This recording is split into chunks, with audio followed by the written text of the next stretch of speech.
Hey, good day, everybody. Welcome back to Rocky Mountain Readings, where last week we broke into a new book, Providence and Power, 10 Portraits in Jewish Statesmanship by Rabbi Meir Soleveichik. Very, very interesting book, and I liked how we finished off chapter 3 on Wednesday with Shlom Tzion, a Jewish king, just prior to the Roman invasion of the land of Israel. Interesting character for sure. And so we continue today in chapter 4 with a wonderful Jewish character, Rabbi Yochanan ben Zakkai. Shalom, Sheila. So good to see you. I hope everything's well with you, and I'm looking forward to visiting you soon in a few weeks. Yochanan ben Zakkai, this fellow was renowned for saving or preserving Jewish way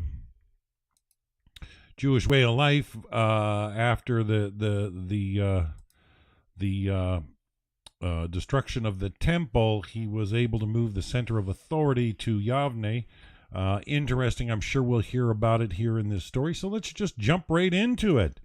Okay, Yochanan ben Zakkai. At a January 1961 public debate in Montreal, Canada, an Israeli in his late 30s faced off against the 72-year-old British scholar Arnold Toynbee, then the most famous historian in the world. The debate is little known today, but its themes are perennial and its lessons are as pertinent today as in 1961, if not more so.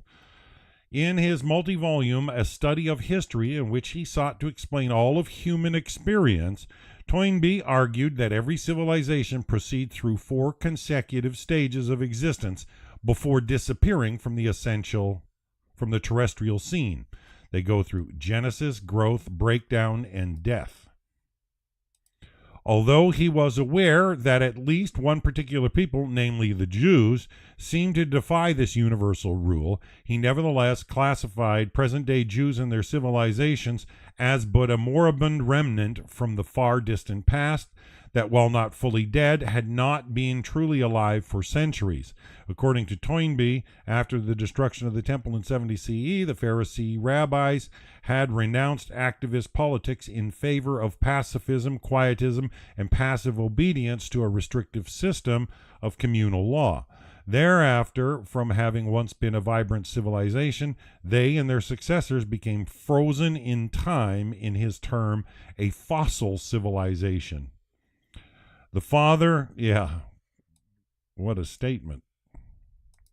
The father of this fossilized form of Judaism in Toynbee's reconstruction was Rabbi Yochanan ben Zakkai, who had stolen out of Jerusalem before its destruction by the Romans and established a religious academy elsewhere in the Holy Land. As Toynbee describes the moment before the net of Roman circumvallation finally closed in upon the devoted holy city, Rabbi Yochanan ben Zakkai independently took the momentous decision to break with the tradition of militancy with Judas Maccabeus had inaugurated, and to proclaim his conversion from the way of violence to the way of gentleness. And through this conversion, he became the founder of the new Jewry, which survived, albeit only as a fossil. An interesting claim for sure. Such, for Toynbee, was the Judaism of the next 2,000 years. This statement, to put it bluntly, is not just false, it's patently, grossly false. Yochanan ben Zakkai was indeed the father of post-temple Judaism, but the notion that this Judaism represented a conversion from all that had come before it is preposterous. Far from rejecting the tradition of militancy represented by Judah Maccabee and the Hasmoneans, the ancient rabbis celebrated their miraculous victory over Greek tyranny and would institute its continued celebration by the Jews throughout the centuries in Hanukkah. And that is just the first half of a long list of Toynbee's incorrect prejudicial allegations. Indeed, Toynbee's depiction of post-temple Judaism was less an explanation of anything truly historical than an attempt to rationalize his own hostility to modern-day Zionism as a grotesque and iniquitous form of awakening from the Jews hitherto safe quiescence. Much earlier in his career, Toynbee had served in the intelligence department of the British Foreign Office, and in that capacity he had opposed the 1917 Balfour Declaration, endorsing the establishment of a Jewish national home in Palestine. 3 decades later, he would denounce the founding of Israel as immoral and compare the Israel Defense Forces with no less the Nazis. On his 1961 visit to McGill University in Montreal, Toynbee was asked if he still stood by his description of Judaism as a fossil and of Israelis as akin to Nazis. He answered in the affirmative. His remark came to the attention of Yaakov Herzog, then serving as Israel's ambassador to Canada. Herzog and his biographer Michael Bar-Zohar relates, was appalled. A foreign ambassador, he said to a friend, cannot remain in a country in which such things have been said about his people and in which his nation's honor is violated not only from a political standpoint but from the standpoint of its moral and historical character. Thereupon, Herzog issued a public statement declaring that Toynbee's statement had nothing to do with either morality or the facts, and adding, in view of the gravity of Professor Toynbee's declaration, I challenge him to debate me openly in a public venue of his choice. Toynbee agreed. At the event, he sedulously tried to focus on Israel and the alleged immorality of its founding. Herzog, in addition to rebutting his opponent at every turn, also kept turning him back to the history of the fossil that was Rabbinic Judaism. In doing so, one of the ambassador's motives was personal. Not only was he the envoy of a newborn modern state in Zion, which for 2 millennia had been the fixed object of Jewish yearning and pilgrimage, he was also the son of Rabbi Isaac Herzog, one of the great Talmudic scholars of his generation. Ashley, gee, so good to see you. I hope you're safe down there. I've been wondering, I haven't seen you here for a while, and I've been wondering if you had internet problems or something down there with flooding, but it's good to see you. Yeah, we finished off the book on Rabbi Akiva, and we continued with this biographical theme in this new book called Providence and Power by Rabbi Meir Soleveichik. It goes through 10 portraits in Jewish statesmanship, which really develop a more biographical theme, which, I think it's interesting to hear of some characters ancient, and we're talking about Rabbi Yohanan ben Zakkai now. He was also the son of Rabbi Isaac Herzog, one of the great Talmudic scholars of his generation, a leader of religious Zionism, chief rabbi in Mandate Palestine during World War II, and subsequently the first chief rabbi of the reborn Jewish state.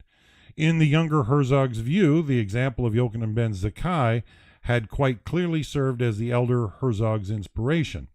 In the Montreal debate, he was therefore at pains to defend Yohanan's intelligence or intellectual and spiritual legacy, and through it, the permanent vitality of Rabbinic Judaism.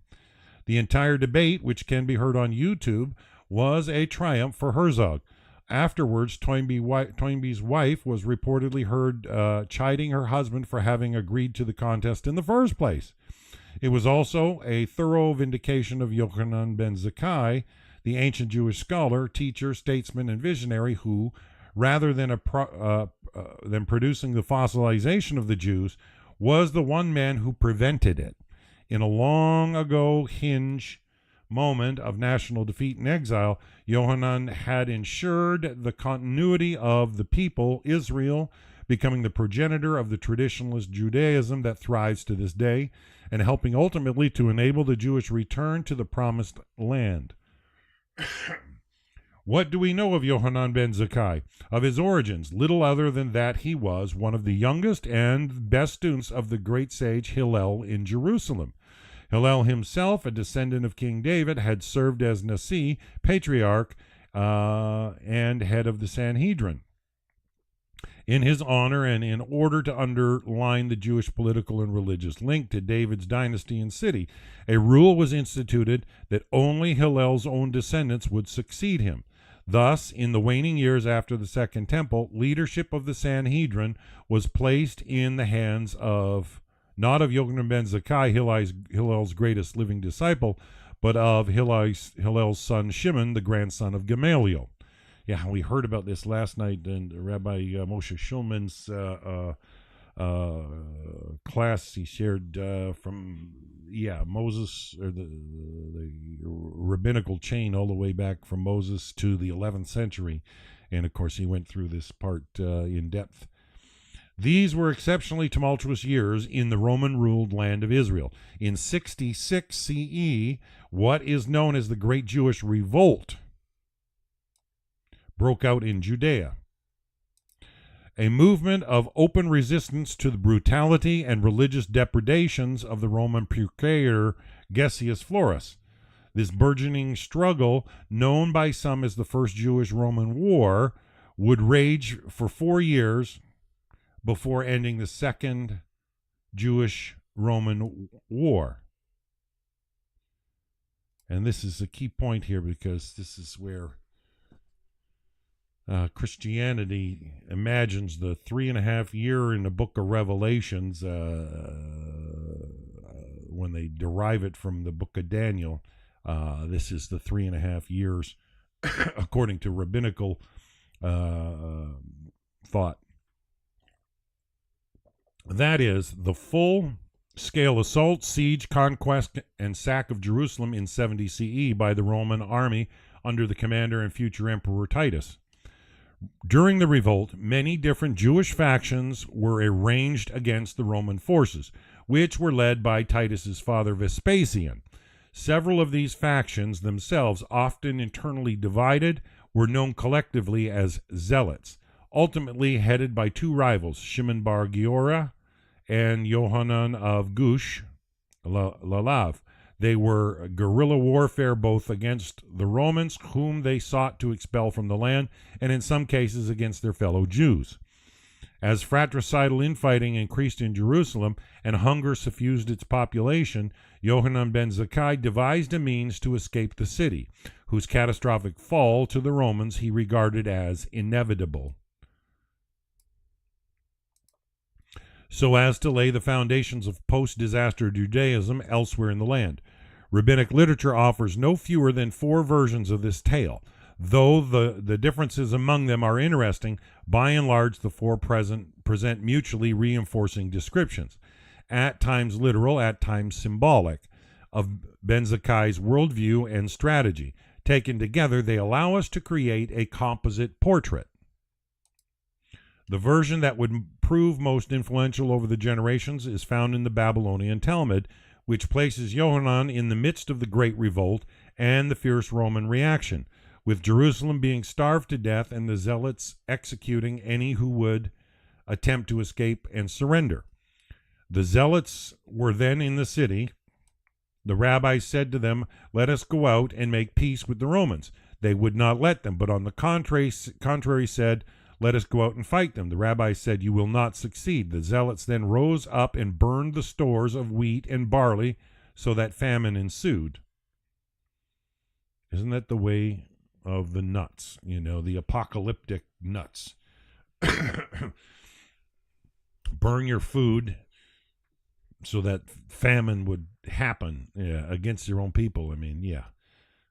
In other words, the zealots destroyed the food belonging specifically to their Jewish political opponents, a point substantiated in other historical sources. This was the desperate juncture at which Yochanan concluded that Jerusalem was doomed. Taking action, he reached out to a family relative who was significantly a member of the zealots. Rabbi Yochanan sent to him, saying, "Come visit me privately." When he came, he said to him, "How long are you zealots going to carry on in this way and kill all the people with starvation?" He replied, "What can I do? If I say a word to them, they will kill me." He said, "Devise some plan for me to escape. Perhaps I shall be able to save a little." The phrase "save a little" recurs often in the Yohanan story. In the original Aramaic, Hatzlala Aperta, it might best be translated as "save whatever can be saved." It would be hauntingly echoed 2,000 years later during the Holocaust, when Chief Rabbi Isaac Herzog visited President Franklin D. Roosevelt in Washington and said, in the transcription of the author Soleveichik the following: I call upon his honor as someone in a position of power, in the name of human conscience, in the name of human liberty, in the name of justice, to prevent the butchering of the Jews and allow the survivors the possibility of reaching safe havens. Mr. President, I am not the person who will advise you on how to deal with this terrible problem. I come only with a plea and also a warning. The plea, save what can be saved. The warning, those who stood by will be held accountable in the future. Indecision is a decision. Yeah, in the case of Yochanan ben Zakkai, history's call was to attempt something even more audacious than an audience with an American president, to seek out the Roman generals terrorizing Jerusalem and boldly request that they permit him to save what could be saved. But how to arrange such a meeting? The zealots would slaughter any Jew seeking to surrender to the Romans. Only dead bodies were allowed out of the city. It was Yohanan's relative who came up with a daring suggestion. Pretend to be ill and let everyone come to inquire about you.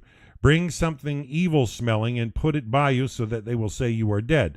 Then your disciples get under your bed, but no others, so that they shall not notice that you are still light, since they know that the living being is lighter than a corpse.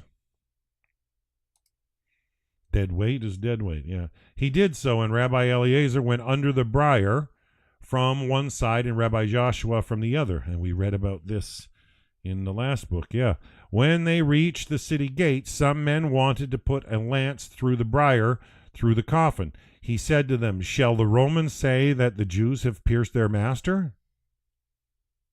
They wanted to give it a push. He said to them, shall the Romans say that the Jews pushed their master? They opened the gates for him, and he got out. Ponder this image of Yochanan ben Zakkai, a live man escaping Jerusalem by pretending to be dead, and of the future of Judaism being born in a coffin.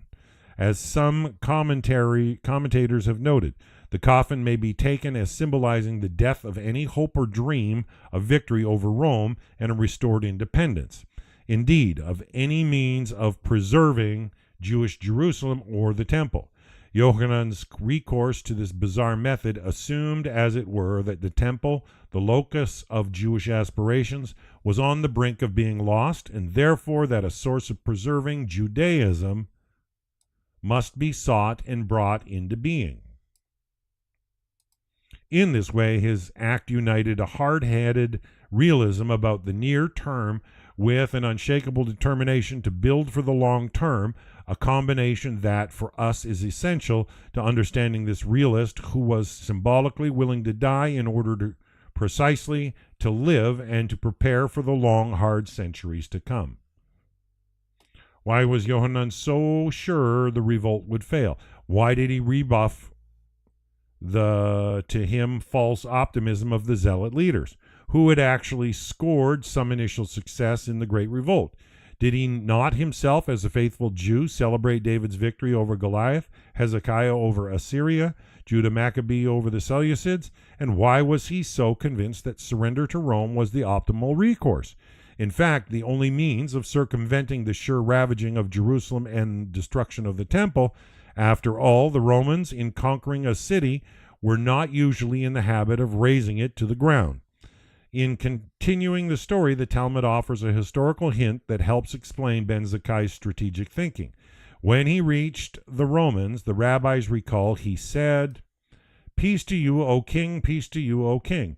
At this, we are informed Vespasian started, but then moments later a messenger came to him from Rome saying, "Up, for the emperor is dead, and the notables of Rome have decided to make you head." However, we read this, the Talmud is confirming Yochanan's uncanny foresight of an oncoming and unavoidable disaster. Vespasian's rise to the throne and his replacement in Judea by his son Titus would ensure the utter destruction of Jerusalem, and there was not a minute to lose. Yeah, you need to know when to act and when to respond.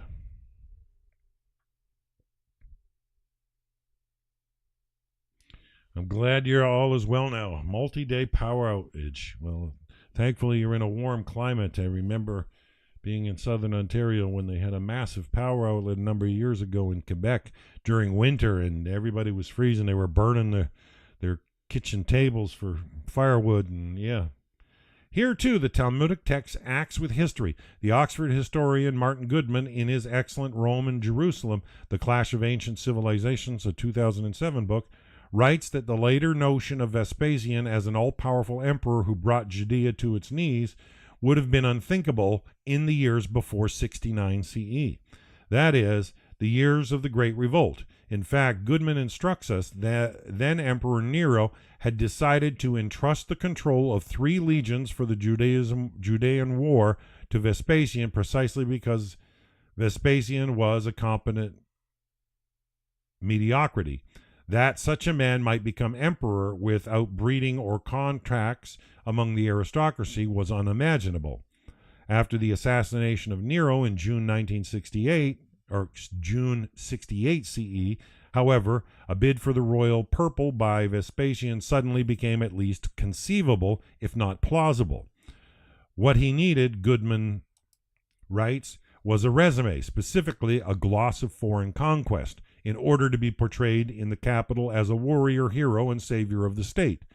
Thus, Vespasian, on his way back to Rome, left behind his son Titus, whom he instructed to pursue victory as quickly as possible.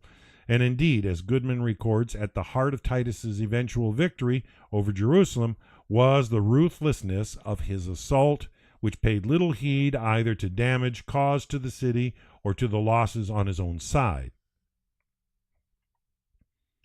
Yeah, kamikaze kind of, yeah. This, I would argue, namely the intention that Vespasian needed to create a gloss of military prowess so as to secure his appointment and longevity as emperor, is what alerted Yohanan to the certainty that awaiting the Jews was not merely a normal military defeat, but the total destruction of Jerusalem itself. And there is also more. As we saw in chapter 1, Jerusalem had been conquered by King David and restored by him as a symbol of Jewish unity. But the city could not stand if it were to become a site of internal Jewish hatred or violence. Now the rival factions were slaughtering each other and burning each other's food even as they fought Rome. In confronting his relative with, "How long will you cause us to die of starvation?" Yochanan was indicating the intramural hatred that was simultaneously weakening the zealots themselves and strengthening their external enemies. Indeed, writes the Jewish Roman historian Josephus, the zealots, by destroying all that the city had laid up against a siege, were hamstringing their own powers. The result was that all the buildings around the temple were burned to the ground. The city became desolate no man's land, where they flung themselves at each other's throats, and almost all the grain, enough to support them through many years of siege, went up in flames. It was hunger that defeated them, a thing that would never have happened if they had not brought it about themselves. Whoa, think about it. They could have held out for years. Yeah, and this is what internal strife does. If beholding a Jerusalem where Jew slaughtered Jew, Rabbi Yohanan ben Zakkai sensed its foregone defeat and destruction. It was not only because of the Roman assault, but because of the city's own eschewal of unity, which stripped it of any right to expect a miraculous intervention by the Almighty. In this connection, another rabbinic text has Yochanan ben Zakkai returning to the city with a student after the devastation to inspect the smoldering ruins of the temple, and consoling the student with the message that henceforth sacrifices would be replaced by deeds of loving kindness. Toynbee, who loved this source, cites it as evidence that Yohanan had renounced the political and military past of the Jews, but that is entirely wrong. Yohanan's point was that if Jews could ever aspire once again to an independent Jerusalem, and to deserve it, they would need to unite. As for himself, he never gave up on the cause, but rather devoted his every effort to tilling and sowing the ground for a return. Alongside his astuteness in matters of military and strategic, he was spiritually attuned to everything Jerusalem had been and could be again. Escaping Jerusalem, Ben Zakkai now stood before the Roman military rulers. One source portrays him as at first pleading with Vespasian for Jerusalem itself. In the Talmud's version, by contrast, his requests were more modest, but only superficially so, since two of those requests have had historical repercussions till this day. The first was, "Give me Yavne and its sages," that is, allow me to establish an academy, a yeshiva, on the coast in the town of Yavne, where Torah will be taught and transmitted. Here was the essential teaching of rabbinic Judaism in a nutshell, that the Jewish people were chosen, that the Torah was the embodiment of their chosenness, and that although they could endure without independence for a time, they could not endure without the Torah. And soon study would indeed begin anew at Yavne, and with the originality, diversity, and intellectual verve of Jewish learning. For a taste of this, Yavne, one may consult a passage in Pirkei Avos, the tractate of the Mishnah, known in English, albeit inaccurately, as Ethics of the Fathers. Rabbi Yochanan ben Zakkai had 5 disciples, by name Rabbi Eliezer ben Hyrcanus, Rabbi Joshua ben Hanina, Rabbi Yossi the priest, Rabbi Shimon ben Netanel, and Rabbi Eliezer ben Arak, who became one of Rabbi Akiva's rabbi. He used to recount their praise. Eliezer ben Hyrcanus, a plastered well that never loses a drop. Joshua ben Hanina, happy, the one who gave him birth. Yossi the priest, a pious man. Shimon ben Netanel, a man who fears sin. Elazar ben Arak, an ever-flowing spring. At first glance, this passage stands out for its seeming incompatibility with normal voice of Pirkei Avot, which in most aspects is structured around religious maxims. But what we have here is a maxim, as Rabbi Jonathan Sachs put it in commenting on this passage. It is easy to have students who are uncritical devotees, but never become creative intellects in their own right. Very important. It is not difficult to create followers. It is far harder to create leaders. Rabbi Yochanan ben Zakkai was a great teacher because 5 of his students became giants in their own right. Pirkei Avot is telling us how he did it. He showed each of his pupils where particular strengths lie. Eliezer ben Hyrcanus, the plastered well that never loses a drop, was gifted with a superb memory, an important gift in an age in which manuscripts were rare and the oral law was not yet committed to writing. Shimon ben Netanel, the man who fears sin, may not have had the intellectual brilliance of the others, but his reverential nature was a reminder to others that they were not mere scholars, but also holy men engaged in a sacred task. Elazar ben Arak, the ever-flowing spring, had a creative mind constantly giving rise to new interpretations of ancient texts.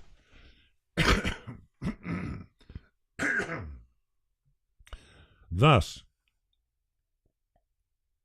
in Yavne was created an educational philosophy that emphasized Torah study and Torah memorization, but also difference, creativity, and innovation, creating thereby a dazzling intellectual culture that would define the next 2,000 years. In other words, the exact opposite of what Arnold Toynbee associated with Yochanan ben Zakkai, his enterprise and his achievements.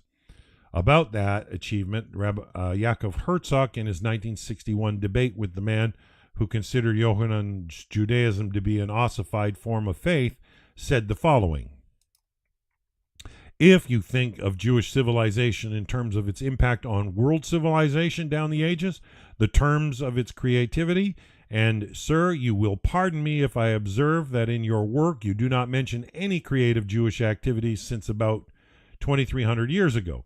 You do not mention the academies of learning in Palestine, in Jerusalem, in Safad, learning in mysticism, Mishnah Talmud, Jerusalem Talmud, and Babylonian Talmud, Targum, Masorah poetry, the first Patanim, who laid the basis for modern Hebrew poetry, right down the ages, and Hasidism, and the whole movement of a living body of people. These are not mentioned by you.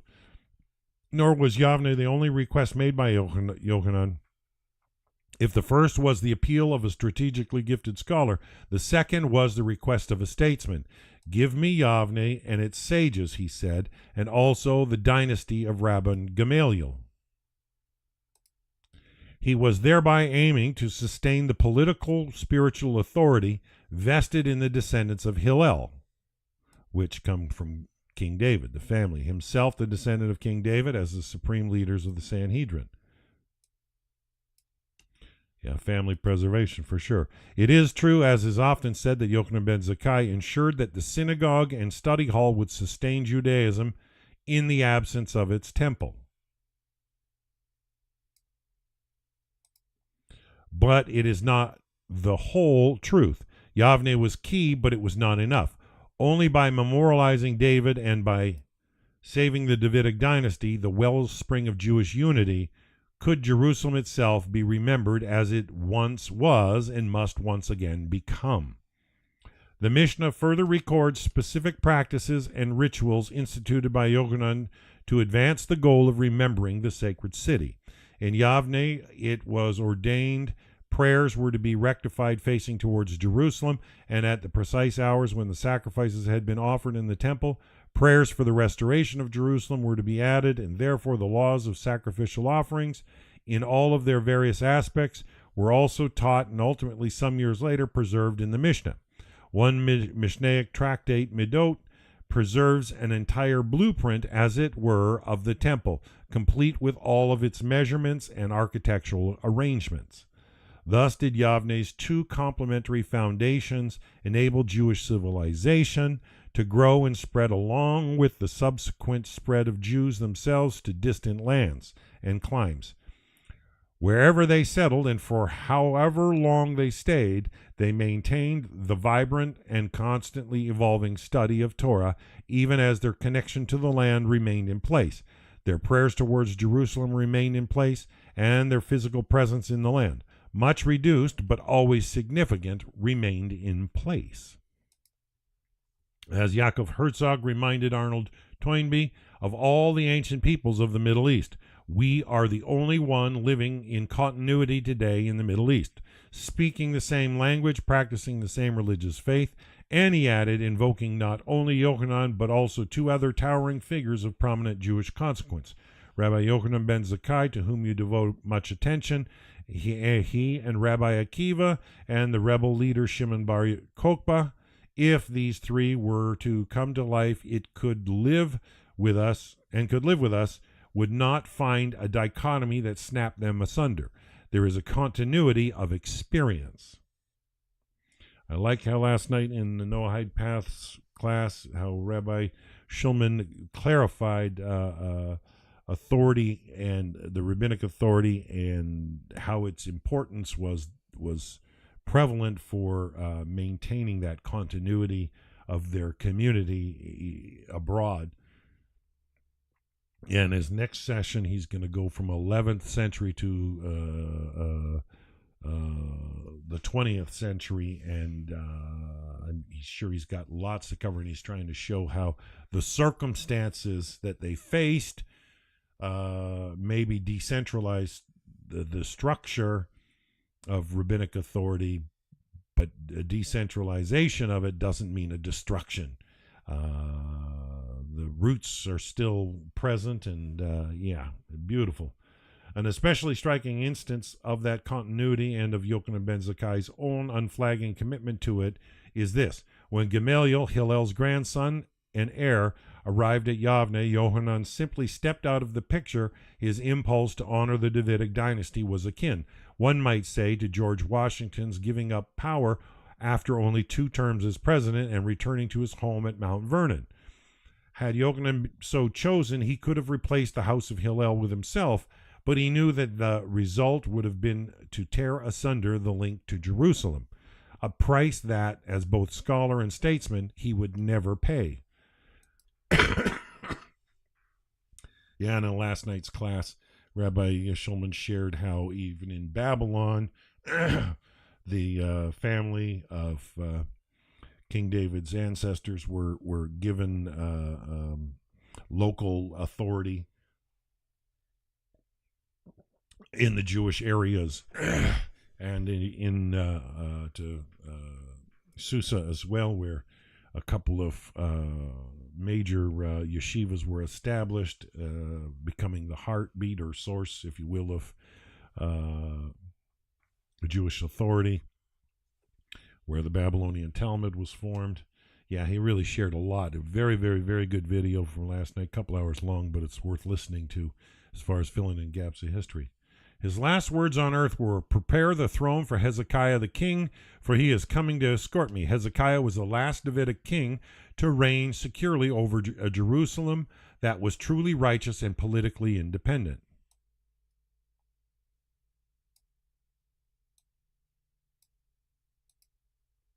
In ending his life with the message of Hezekiah's return on his lips, Yochanan expressed the hope that everything he had done when Jerusalem fell would sustain Judaism until Jerusalem rose again. To save what could be saved, to strengthen the familial unity of the Jewish people, to preserve the ties to David and Jerusalem, and to always ensure the teaching and learning of Torah. Only thus would Judaism survive. Very huge statement. This vision of Yochanan ben Zakkai would again and again inspire rabbinic leaders in times of relative tranquility and in times when, again and again, Jews faced disaster. During the Holocaust, Rabbi Isaac Herzog and his fellow rabbinic leaders would be disappointed by Franklin Delano Roosevelt and others.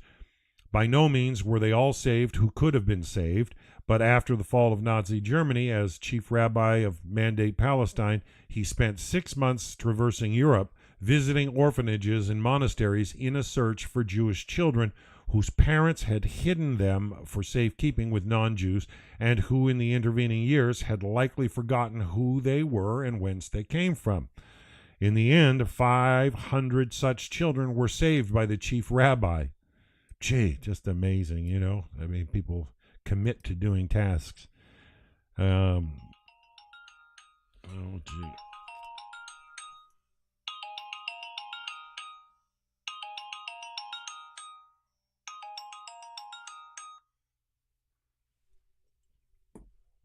In the end, 500 such children were saved by the chief rabbi and placed on boats to the land of Israel.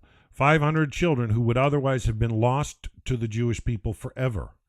Just like his role model, Rabbi Yochanan ben Zakkai, Rabbi Herzog saved what he could save, finding within himself, as his son, Yaakov would eulogize him, the strength to soothe a bereaved people from one end of the earth to the other with the assurance of consolation and approaching salvation. If his body was bowed by the agony of his people, his soul looked forward with absolute confidence to redemption. This is indeed who Yochanan ben Zakkai was, a man bowed by the agony of his people, but who looked onward to redemption.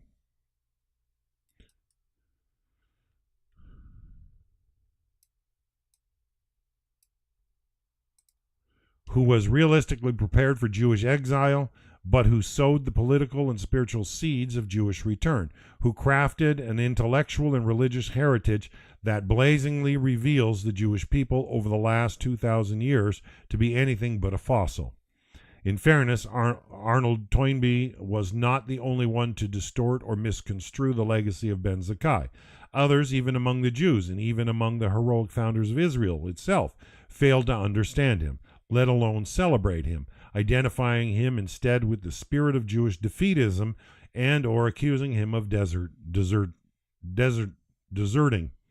Recalling a 1949 speech by the Zionist leader Chaim Weizmann by then Israel's first president, Rabbi Joseph Soleveichik, would write with pain that in listing by name the dreamers and fighters who with their self-sacrifice contributed to the miracle of the state of Israel, Weizmann had forgotten to mention all the generations from Rabbi Yochanan ben Zakkai to Rabbi Mendel of Wisbeck, who fasted and bemoaned the destruction of the temple, who ignored all the persecutions, the mockery, and scornful laughter, who continued to hope that tomorrow the temple would be rebuilt and envisioned the great edifice that would tower over all the mountaintops.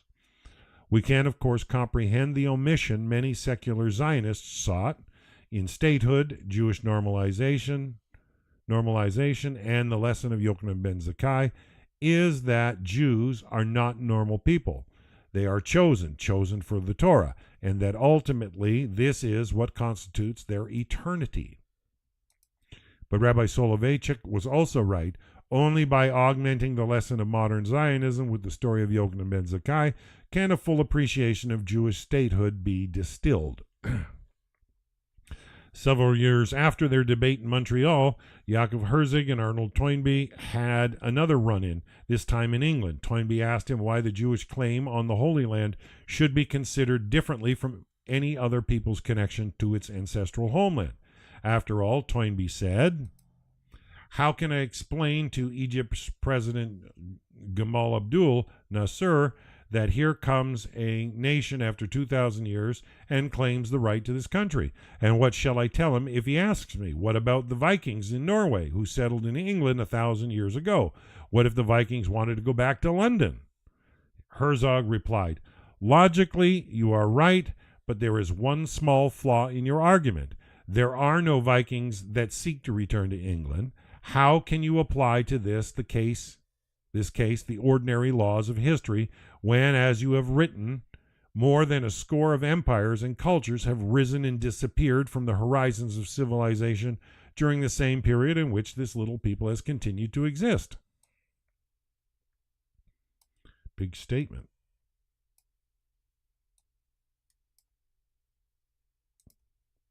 Later, reflecting on this encounter and its significance, Herzog would argue, so long as the world agrees that there is something unique about the Jews in the history of mankind, it cannot deny the Jews their right to their land.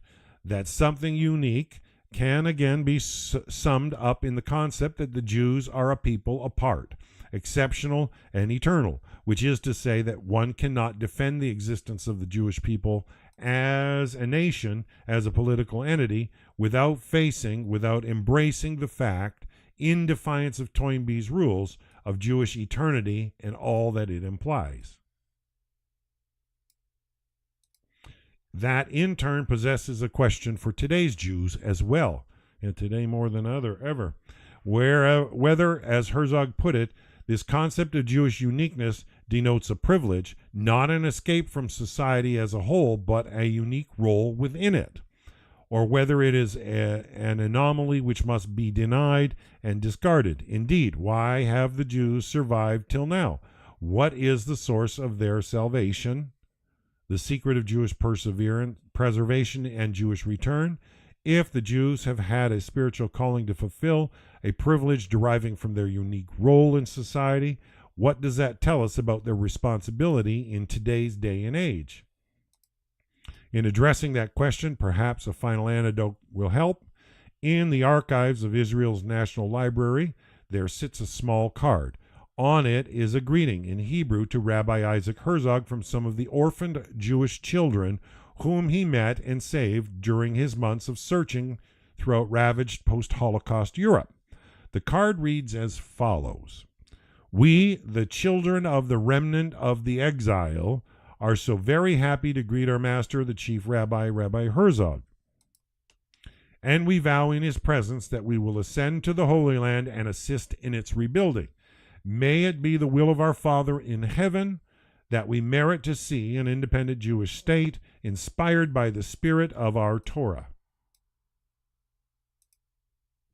So wrote these children of the 40s who had been orphaned, whose parents had been murdered, who had experienced in their young lives more and greater horrors than most of us can imagine. Yet succinctly, sublimely, their words, composed in simple elementary Hebrew and addressed to a rabbi who was inspired by Yochanan ben Zakkai, encapsulate centuries of Jewish endurance and yearning. To face horror and destruction, but never give up hope. To retain a life-giving link to the land, but never to forget that what inspires us, in the children's words, is the spirit of the Torah? This is the answer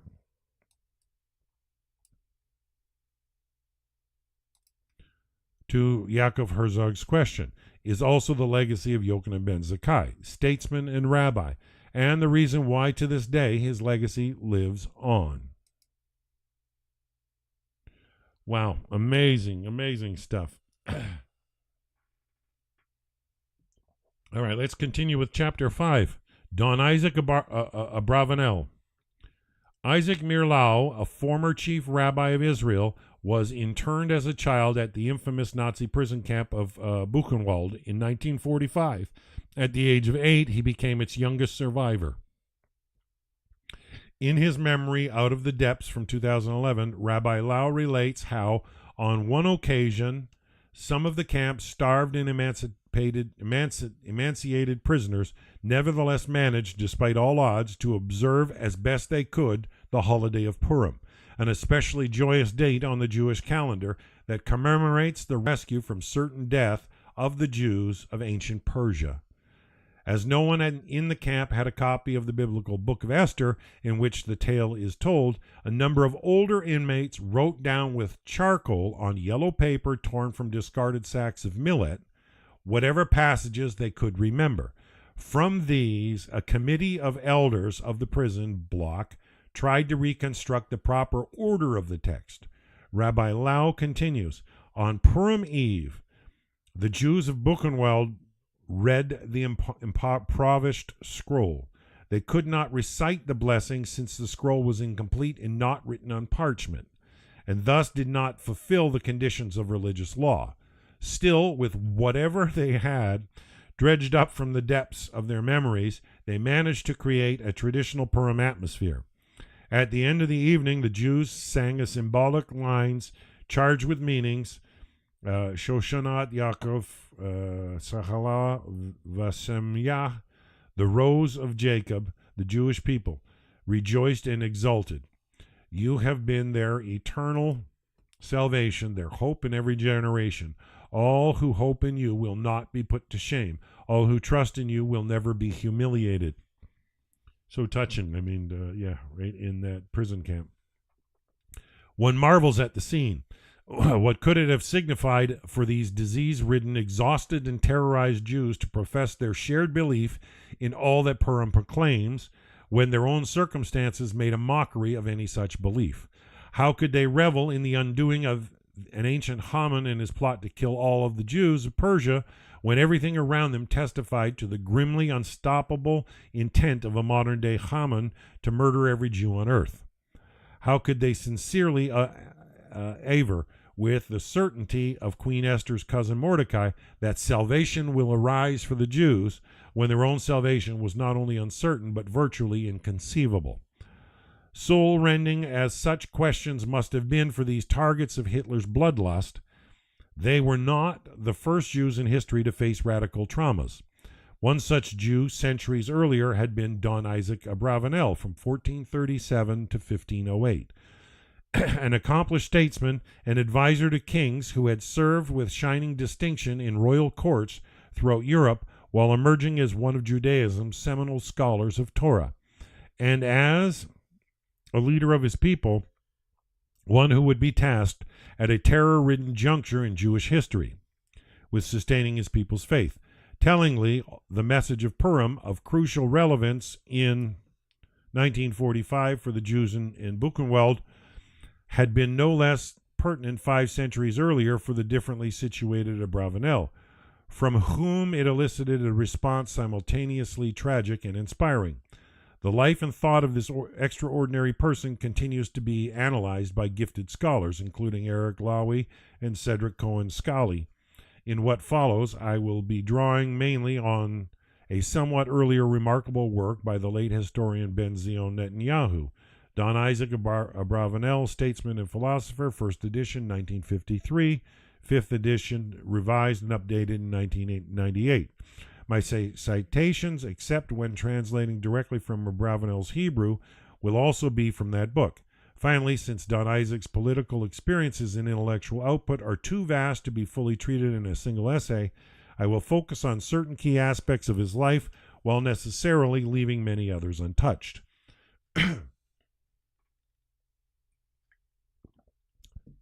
Today, the very name Abravanel is connected in the Jewish mind with a family heritage both of intellectual, spiritual excellence and of political heroism. But before the name became associated with those qualities, it was associated with nothing less than apostasy.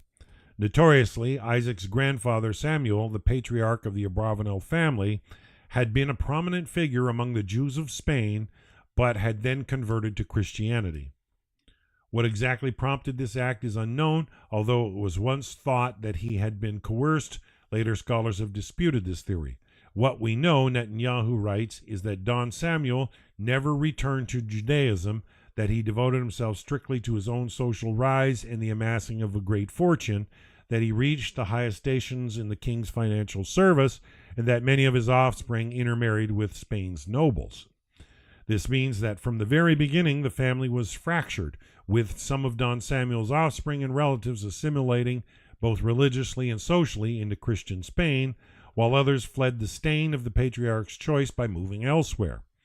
One of the later, Samuel's son and Isaac's father Judah, would make his way to Portugal, where he took up the service of that country's monarch, Alfonso V, as well as of the noble house of the Duke of Braganza.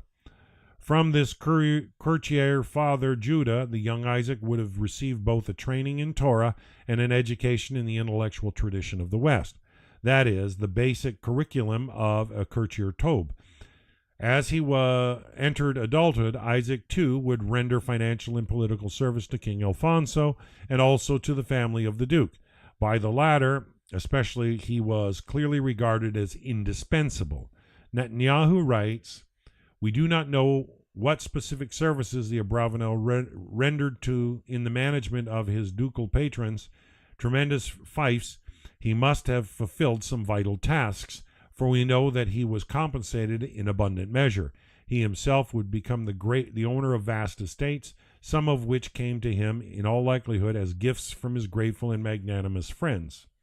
In brief, Abravanel could be seen as akin to other court Jews in Jewish history, men of wealth and influence who would also act as intermediaries between their community and their sovereign Gentile powers. But that is just the beginning. Abravanel's link with the Braganzas constituted something more than a partnership based on mutual self-interest. There was genuine friendship between the two sides, movingly attested, for example, in a letter of condolence written by Isaac to the Duke's son following the death of the latter's father-in-law. Invoking the themes of grief, mourning, and commiseration, the missive tenderly guides the bereaved Christian nobleman on his necessary journey back to worldly engagement, in the manner of a friend consoling a friend, or, if one may indulge an anachronism, of a rabbi engaged in pastoral counseling. Even in his Hebrew writings addressed specifically to the Jews, long after he had left Portugal, Don Isaac would continue to refer to the mutually close affection between himself and the Braganzas. We experience in Abravanel's account a pre-modern Jew testifying in a spirit of genuine humanism to the reality of fellowship between Jew and Gentile. In the light of events both earlier and later, this could only be seen as a golden moment, a moment of Jewish wealth, high socio-political status, and an intimacy with the Gentile ruling class starkly unlike anything experienced by most Jews in history. Then suddenly, the life of Don Isaac Abravanel and the life of his community were assailed by a virulent form of anti-Semitism, and it all went up in smoke. Here, unavoidable questions arise. Was this weeping and sudden seeming turn of events something other than an accident? Could it have been foreseen? Should it have been anticipated and prepared for? We may refer, in answering this question, to the comment of the previous chapter, The Story of Esther, by Rabbi Joseph Soleveichik, once commented on the strange fact that the festival of Purim is preceded immediately by a fast. A symbolic reminder, he wrote, that just when diaspora Jews might achieve a relative degree of freedom or influential in society, they could no less suddenly lose it all, turning Purim as if overnight into the annual fast day of Tish B'Av. True, if the pre-Purim fast, recalling the fast ordained by Queen Esther, marks the possibility of sudden calamitous loss, the observance of Purim on the following day celebrates another miraculous turnaround as the Jews of Persia single out for mass death at the instigation of the wicked vizier Haman, emerge saved and victorious while their enemies are hanged. But throughout their message remains the same: tranquility cannot be guaranteed, and further reversals may be no less abruptly in store, which was exactly the case with the Abravanel. In 1483, the new king, John II, took the Portuguese throne, promptly turned against his relative, the Duke of Braganza, and then set his sights on the loyal Jewish steward of the house. About this reversal, Don Isaac would later write in Hebrew that he had been targeted precisely because of his deep-rooted and fierce love for these persecuted nobles. In other words, that exceptional friendship between Jew and Christian to Abravanel, love was not too strong a term for it, had suddenly become the very source of his own endangerment. Forced to flee, he left behind his writings, his library, his status, and his wealth to seek sanctuary in Spain, arriving with nothing to his name, for, as he put it using Jewish legal terms, the king from all my family, all I had, my land and my possessions, till I had not a speck remaining. At that moment, having lost everything, Don Isaac turned to God with a plea to be informed why he, of all people, had been singled out for such a downfall. Will the judge of all the world, he cried, quoting Father Abraham, bargaining with the Almighty, not do justice? But then, rather than decrying what fate had brought upon him, or bemoaning what his seemingly arbitrary consignment to penury, he concluded that his downfall was no more coincidence. Instead, a lesson was being imparted, a punishment was to be borne, an atonement needed to be made. Fixing upon a particular transgression, he leveled a harsh self-indictment. Although he had learned and absorbed Torah for himself, he had failed to teach it, to pass it on. You, he chastised himself, did not teach from the scroll of God. But now, having articulated his failing, he could also appreciate the fitting truth and salutary message to be taken from this sudden ruin. To me, your Torah is more exquisite than multitudes of gold and silver. And so there in Castile, on the border between Spain and Portugal, having been seized, as Netanyahu puts it, by a creative urge of strength and intensity he had never felt before, he began to write. For the next several weeks, the words, focused particularly on biblical books involving the life of politics, poured forth. In 2 weeks, he finished a commentary on the book of Joshua. In less than a month, a commentary on the book of Judges. In 100 days, a commentary on both books of the prophet Samuel. All of this was done without benefit of research, library, of funds, of any source of sustenance, yet the text of the Torah was still with him and within him, provoking multiple questions to be posed to each biblical passage or chapter, to be analyzed and to be responded to. Within 4.5 months, we learn from Netanyahu he had produced 4 large volumes comprising 400,000 words in what was perhaps the first and only time that the political books of the Bible were interpreted by a statesman. Look at that. 4.5 months, 400,000 words. I've written a few books, and I remember having one day where I wrote about 10 to 12,000 words, but that was a rarity. I mean, average, I could do 1,500 to 2,500 words a day when I was pouring out my brain, because you're recombing through the work, trying to make sure it's coherent, it's conversing what you want to portray. But, when you're doing rough draft, yeah, you can just go at it. But 4.5 months to come up with 400,000 words. I mean, the largest book I wrote was about 130,000 words. And, yeah, for me, it took months and months and months. And, yeah. Immediately afterwards, events appeared resoundingly to confirm Don Isaac's theological interpretation of the upheaval in his life. If his loss of social status and political influence traced back to his having abstained from teaching Torah, a dereliction for which he had been dealt a providential punishment, the bending of his ways led as if in a straight line to an audience with and recruitment by none other than King Ferdinand and Queen Isabella of Spain. It must have seemed to him that he had read the mind of God. Relaunched on success, he was once again serving both the crown and a noble family. In the latter, in this case, being the House of Mendoza. Thanks to this reincarnation, writes Netanyahu, Don Isaac retained and apparently increased his holdings in the royal tax farming system. Commanding large profits from his multiple enterprises, he could also now make loans to the tune of millions of Spanish maravedis to the Queen and to the war treasury of the state from 1488 on. He felt he was standing in royal favor, appreciation, and esteem. By 1491, he became the Queen's personal financial representative. But the wheel had not ceased turning. On the brink of another golden moment, or so he thought, he evidently never anticipated or expected the much worse disaster to befall the Iberian Jews. The following year's seemingly sudden announcement of an expulsion edict. In this, of course, he was hardly alone. For many, perhaps most of Spain's Jews, the royal edict, proclaimed officially on March 31st, 1492, with July 31st set as a deadline for the removal of all practicing Jews from Spanish territory, came as a total shock.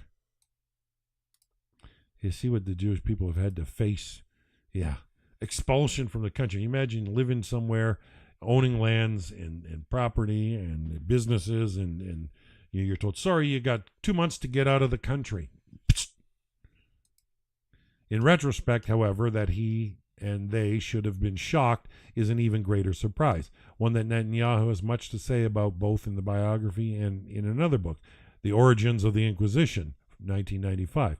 After all, the Inquisition, established formally in 1478 by the king and queen themselves, had already been persecuting and torturing Jews who, having converted to Christianity under duress, were subsequently accused by the church of adhering covertly to Jewish religious observance. Yeah, no way to win when somebody's got that sour twist on you. Yeah, even if they converted under duress. Well, you might be covertly practicing. They just get their hate on. In explaining the shock produced by the expulsion edict, Netanyahu proposes that a large number of Spanish Jews had misread the Inquisition, persuading themselves that it was focused solely on those Jews who now identified themselves as Christian. In the process, he writes, the majority had turned a blind eye to the blatant, vicious hatred being hurled by the Inquisition at the Jewish people as a whole, a people whose sinister character and polluting blood were alleged to constitute a mortal threat that must be extirpated for the protection of Christian Spain. As somebody who's argued with many Christian people, they don't realize they're the ones spewing the hatred, and they call it love. In their embrace of this conveniently soothing narrative, Netanyahu adds, the Spanish Jews shared a general human inclination, which he defines as the natural reluctance to draw radical conclusions that imply uprooting oneself from a comfortable spot. Yeah, that happens. People don't want to believe it's happening.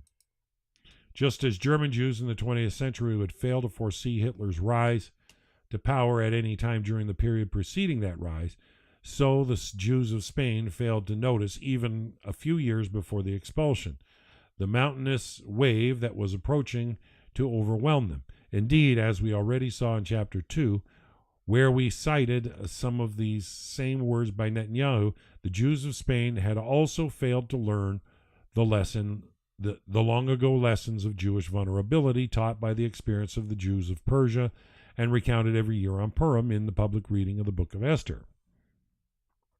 The 1492 edict had been announced suddenly. In the ensuing panic, a few high-placed Jews who were privileged to attend the Spanish court focused all of their efforts on lobbying urgently for its reversal. They were primarily three in number: the Abravanel, Abraham Sinor, and Sinor's son-in-law, Meir Melamed. The Jewish community placed its hopes in the trio's ability to avert the impending doom, buttressing it with an offer to Ferdinand of an enormous sum of money. But to no avail. The king was adamant. Abravanel then turned to Isabella and, in Netanyahu's summation, spoke at last. As a scion of the house of David and the representative of an unconquered and unconquerable people, he spoke to her like a prophet of old, in daring, castigating, and threatening language. If Isabella thought that by measures like expulsion the Jews could be brought down, she was greatly mistaken. The Jewish people were eternal. It was beyond human capacity to destroy them, and those who tried to do so only invited upon themselves divine punishment and disaster. Yet not only did the king and queen prove impervious to Don Isaac's admonitions, they succeeded in prevailing on Abraham Sinor and Meir Melamed and their entire families to convert to Christianity. As for the monarch's efforts to achieve Abravanel's own conversion as well, offering him emoluments without number, these met with steadfast refusal. Among the Jews exiled in July 1492, many turned to Portugal, but this was not an option for Abravanel, who in that country was still a wanted man. He looked instead to Italy. Upon entering once again into exile, he did as he had done when dealt his earlier crushing blow. He wrote a biblical commentary, this time on the two books of Kings.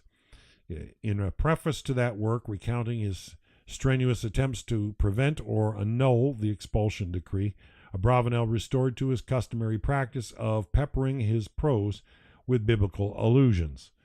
Salient now among his principal sources was significantly the book of Esther, and particularly the utterances of Mordecai, whom he clearly saw as his spiritual progenitor.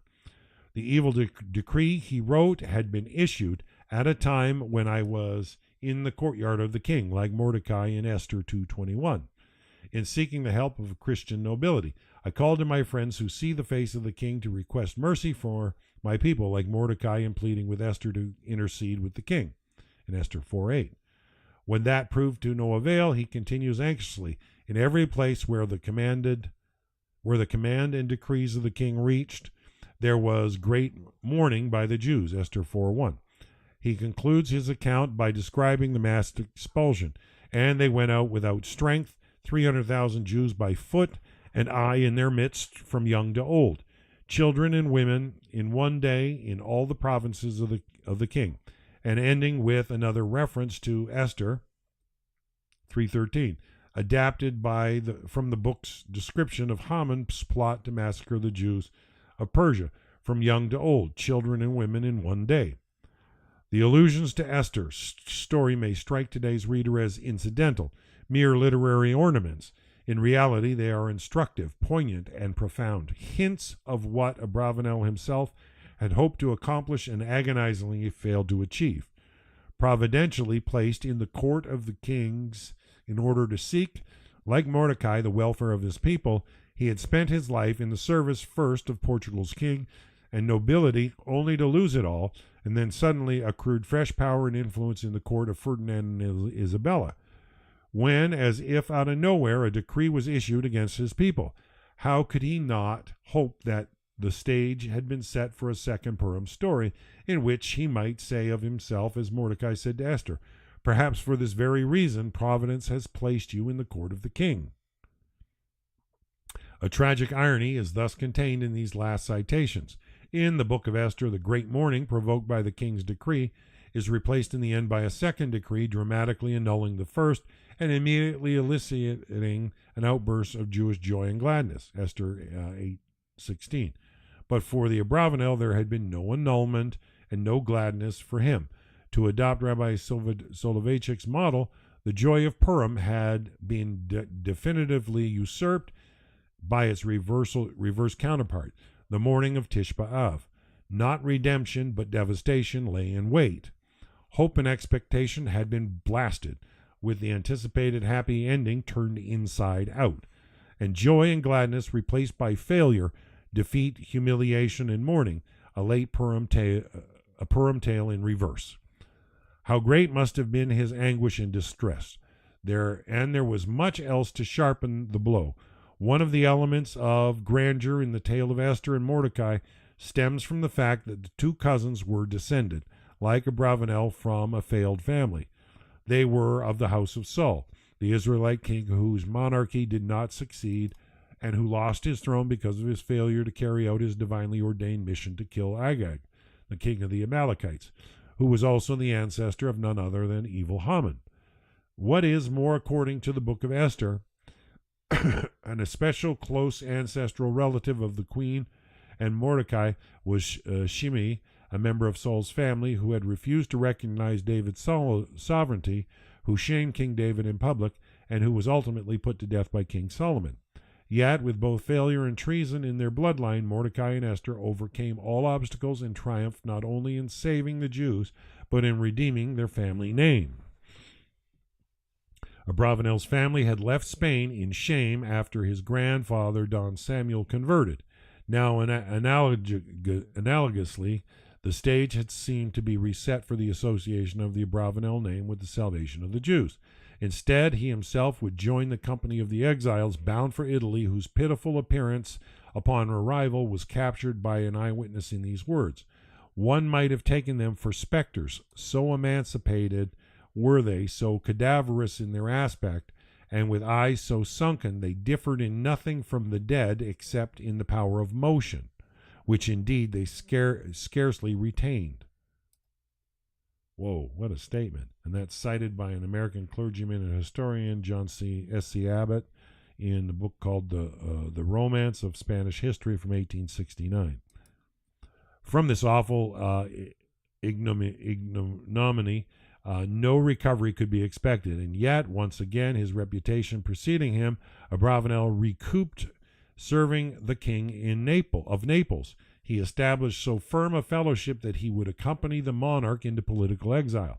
Later, throughout his time in Italy, Corfu, and elsewhere, he continued to write, composing a trilogy on the subject of Jewish messianism, a commentary on Deuteronomy, and the rest of the Pentateuch, a commentary on Maimonides, a guide of the perplexed, a commentary on the Passover Haggadah, and more.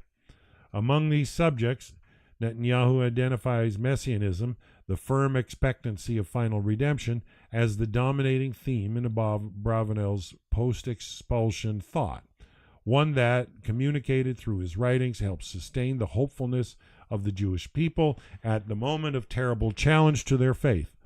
On this point, the scholar Eric Lowy has differed with Netanyahu's, insightfully stressing that some of Abravanel's most important post-expulsion writings lack the messianic trope altogether. Today, it is mainly throughout his biblical commentaries, to which we shall soon return, that Abravanel still looms large in Jewish thought and study. In 1503, he arrived in Venice. There he became infatuated with the political system of the Venetian Republic, and he would put his statesman's genius to work in mediating an agreement between Venice and Portugal. So successfully did he serve the Republic that his death in 1508 was met by a remarkable display of public tribute. Since burial of Jews was prohibited within the city, his body, Netanyahu writes, was taken for interment to Padua, but he was given the last honors by the leaders of the Republic as well as by leaders of his own people. It was an irregular ceremony, but most suitable in this case, for it symbolized, in a way, the dual course, the political and the spiritual, the national and the international, which Abravanel had followed throughout his entire life. Thus did the man who experienced so many peripeties in his life die in honor, just as Mordecai and Esther were honored in Persia. In latter years and centuries, his writings would rise only higher in the estimation of his fellow Jews.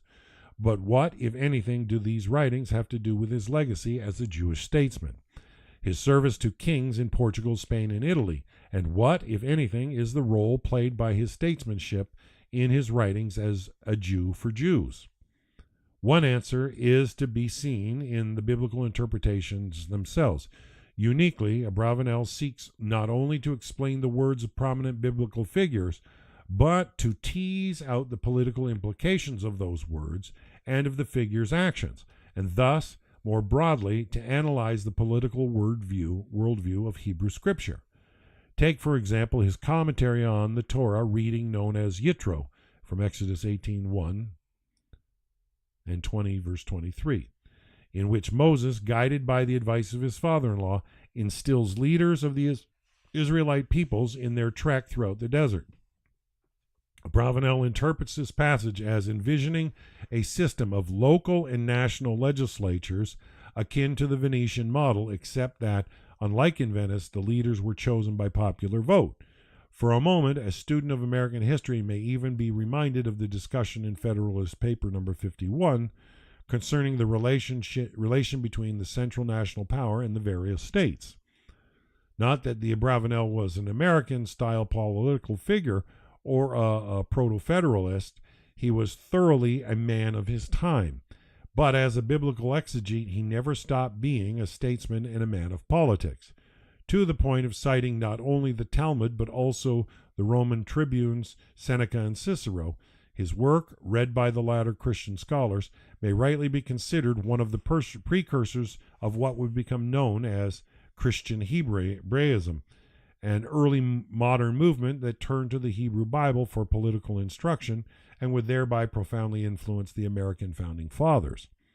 At the same time, and whether or not one agrees with Bravanel on any particular interpretation, he remains the only exegete who has taught intellectually engaged Jews to see the Hebrew Bible through political eyes and to look to it for political insights.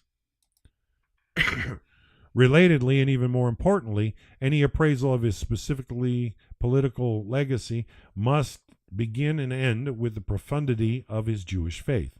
As Netanyahu notes, Bravanel held three separate positions in life: as a statesman in Gentile courts, as a leader of the Sephardi community, and as a Torah scholar par excellence. Understandably, he would engage in each of these three roles at separate moments of his life, but arguably there came a moment when all three merged into one.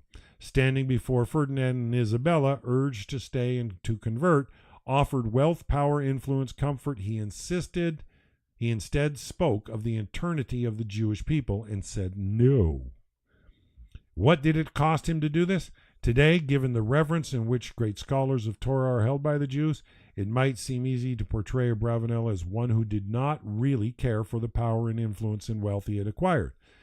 Had he so wished, he could instead have modeled himself after any number of distinguished rabbis in Spain and become an outstanding spiritual leader like Rabbi Shlomo ben Aderet from 1235 to 1310 in Barcelona, or Rabbi Asher ben Yehiel from 1250 to 1327 in Toledo. But that is not who he was and not what satisfied him. Again and again he sought to serve at the center of power. No statesman is without ambition. No one who has accumulated a vast fortune in Portugal, achieved extraordinary success in Spain, and then upon experiencing disaster put himself at the service of the rulers of the Italian states will be found lacking in interest in attaining importance and influence. Bravanel was hardly the first rabbi to experience exile, but his was not the tale of Nachmanides, who lived between 1194 and 1270, the Ramban, who upon his expulsion from Spain went on a solitary trip to the land of Israel. He was instead a political genius who made himself all but indispensable wherever he went, and who longed to wield power, to act as, and to be a statesman. The critical question facing such a statesman arises when he or she is forced to choose between power and faith.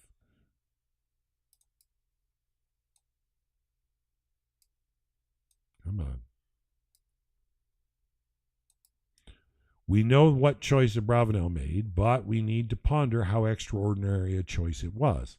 For consider the other prominent Jews pleading with Ferdinand and Isabella, first among them being Abraham Senior and Meir Melamed, in the end submitted in order to retain their lives in Spain.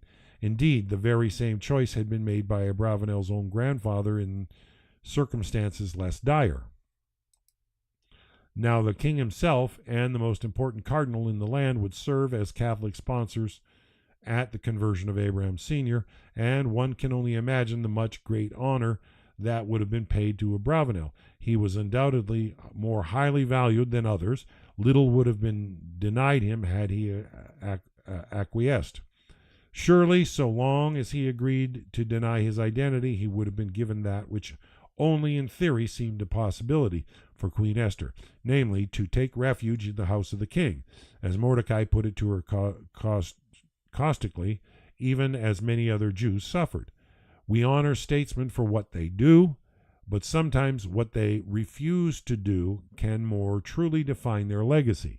Isaac Abravanel, with the eyes of Spanish jury upon him, with his fellow pleaders at court, prepared to forswear their identity with the most powerful monarchs in the world, inviting him to take his place beside them and to reap the rewards, gave up everything for his faith. About this last act by a truly Jewish statesman on Spanish soil, we may apply Netanyahu's own estimation of the man. Abravanel lost the political battle for his people, and his struggle on their behalf in the courts of kings and magnates was, as he said, wasted effort, but Abravanel also fought for his people's soul, and in this struggle he won a complete victory. What impelled him? Perhaps reaching back in his family history, he hoped to rectify his grandfather's desertion. Or perhaps not. It little matters.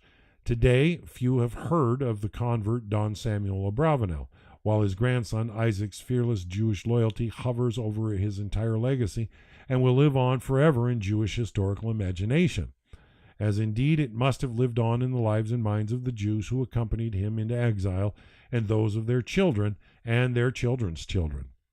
More than 5 centuries ago, Ferdinand and Isabella expelled the Jews in order to ostensibly to ensure the lasting purity of their regime. Now they are gone. Their empire is gone, while the Jews expelled by them built new homes after the old ones were demolished, found refuge, and created holiness in new lands after being exiled from the old ones, moved on ceaselessly from destruction and despair to consolation and rededication. As Abravanel believed, as he had said directly to Isabella's face, an eternal people would always outlast its enemies, and the Jews who experienced at Tish B'Av of Jewish history could nevertheless be certain of the Purims yet to come. The nighttime reading of Esther in Birkenwald, to which I alluded to at the beginning of this chapter, took place in 1945, a little more than a month before the camp's liberation by American troops under the command of General George S. Patton. On that evening, the Jews of Birkenwald had little idea that Hitler's regime was crumbling and that soon the Nazis would no longer dominate Europe. But this would soon change. On the morning after their restrained holiday celebration, as Rabbi Israel Meir describes, the Jews went out at dawn to forced labor. Some had trouble walking. Those who stumbled were buried in the snow, or elsewhere the Ukrainian guards beat them on the head with the butts of their rifles so that they would never get up again. But there was a Tassid of Gur named Abraham Eliyahu, a tall man with broad shoulders, powerful and with an unusual personality to boot. Unlike most of the Jews, he had no problem walking to his work upright and with confidence. Instead of leading the line from the barracks, he insisted on bringing up the rear, and the whole way he would support the backs of those who had trouble walking. Everyone thought of him as a remarkable figure. Even the Ukrainians admired him. Wow. What a character, the Abravanel. Beautiful, beautiful stuff. So I think that's probably a good point to stop for today. And tomorrow we will come back with chapter 6, which deals with the life of Manasseh ben Israel. Sounds interesting. I hope you're enjoying Providence and Power. And I think the whole theme is to show God's guidance, providence, over real authority, and how it's intertwined and necessary, especially in the lives of the Jewish people, but it also, for Ben Noach, any authority or your life has to be under that Shekinah, under the wings of glory. And if it's not clear to you, understand that the clouds are what bring the rain. And if you can't see clear skies, sometimes it's the clouds that bring the rain. And this is the way the Torah teaches beautiful lessons. So understanding how the clouds bring the rain, it may seem concealed and hidden from you, clarity and answers, but the reality of providence that brings the blessings, sometimes, it's the clouds that bring rain. So logically speaking, Hashem knows what he's doing, and understanding that string of providence is never easy, but you can be sure that it's clouds that carry the rain. And so be encouraged and don't be discouraged. Life can get you down, but there's no need to stay down. You don't have to stay down. You can turn things around and be the best you can be wherever you're at, and make steps forward to a better life, and even impact the world in a better way and make the world a better place. So I want to encourage that, and I think that this book, Providence and Power, and in its portraits of Jewish statesmanship, is inspiring that same kind of message. I kind of got choked up there a little bit with the story in the Nazi camp, that you see the people wrote down the verses on whatever paper they had, tried to compose it as best they could, and they realized that they couldn't do it properly, but they did the best they could with what they had. And it was only a couple of months before the war ended, but tragedy. But be inspired, and we'll be back tomorrow with more of Providence and Power. And I wish you all a wonderful, wonderful day, everybody. Bye for now.